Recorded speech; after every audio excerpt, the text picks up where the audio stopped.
Hello guys, welcome back to my channel. তো তোমরা সবাই কেমন আছো? আশা করছি তোমরা সবাই অনেক ভালো আছো, আর আমিও অনেক ভালো আছি।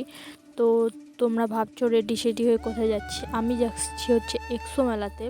তো আমার এসেছে জ্বর, তাও আমি যাচ্ছি এক্সো মেলাতে, কারণ এবছরের 2024 সালে শুরু হয়েছে মেলা, ডিসেম্বর মাসে।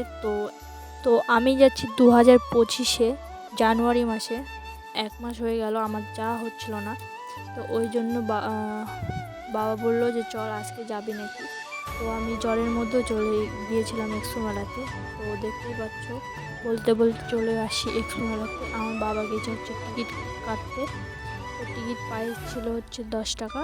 তো দেখো, তো গাইস আমাদের টিকিট কাটা কমপ্লিট হয়ে গেছে, আমরা ভিতরে ঢুকে পড়েছিলাম। তো ভিতরে আস্তে আস্তে যাচ্ছিলাম। সেদিন অনেক লোকই ছিল অবশ্য, রাতের বেলা। সেদিন ছিল রবিবার, ওই জন্য হয়তো ভিড়টা একটু ছিল। তো দেখতেই পাচ্ছ, আমি হচ্ছে মাকে বলেছিলাম যে একটা হচ্ছে ফলের গাছ কিনে দাও। তো মা বলেছিল না, এখানে এখন নিতে লাগবে না, আর কয়েকদিন পরে নিস, কারণ এখানে জিনিসের দাম অনেক। ওই জন্য মা বলেছিল যে নিতে লাগবে না, এখন থাক। তো আমি আর কিছু বললাম না, যেহেতু পরে তো কিনে দিবেই। তো চলে গেলাম অন্য সাইডের জিনিস দেখতে। আগেরবার যেহেতু মোবাইল কভারের দোকান এসেছিল, তো আমি ভেবেছিলাম যে এবারে হয়তো আসবে। তো এবারে যারা দেখেছিলাম যে মোবাইল কভারের দোকান আসেনি, নতুন ফোনের জন্য একটা কভার নিতে লাগতো।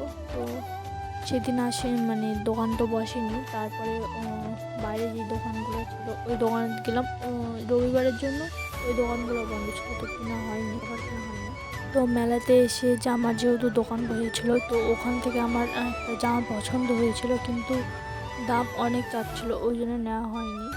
অনেক বিটিএসের জামা ছিল, তো ওই জন্য নিতে চেয়েছিলাম, তো নেওয়া হয়নি। জামাটা অনেক দাম চেয়েছিল। তো আমরা এমনি ঘুরে দেখেছিলাম। তো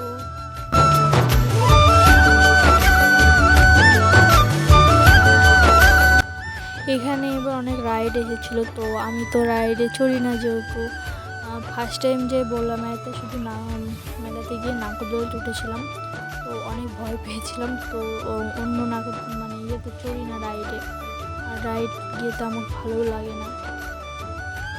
আর এবারে কি বলো তো, নাগরদোলাটা অফ ছিল, কারণ কি সেটা বলতে পারবো না, কিন্তু নাগরদোলাটা অফ ছিল। আর এখানে আমরা হচ্ছে আমার মা হচ্ছে টিকিট কাটেছিল জোর। তারপর হচ্ছে আমরা খেয়েছিলাম হচ্ছে পাপড়ি চাট খেয়ে দিয়ে বাড়িতে চলে আসছি, মানে আর ঘুরিনি, কারণ আমাদের এদিকে যেহেতু গ্রাম সাইডে, তো আসতে তো অনেক টাইম লাগবে। তো আর সেদিন সেই ঠান্ডা পড়ছিল, তো ওই জন্য আর বেশি ঘোরাফেরা করিনি। এই ছোটো বাচ্চাদের রাইডগুলো দেখে চলে আসছে। ভিডিও কেমন লাগলো অবশ্যই জানবো, আর ভালো লাগলে like, comment, share and subscribe.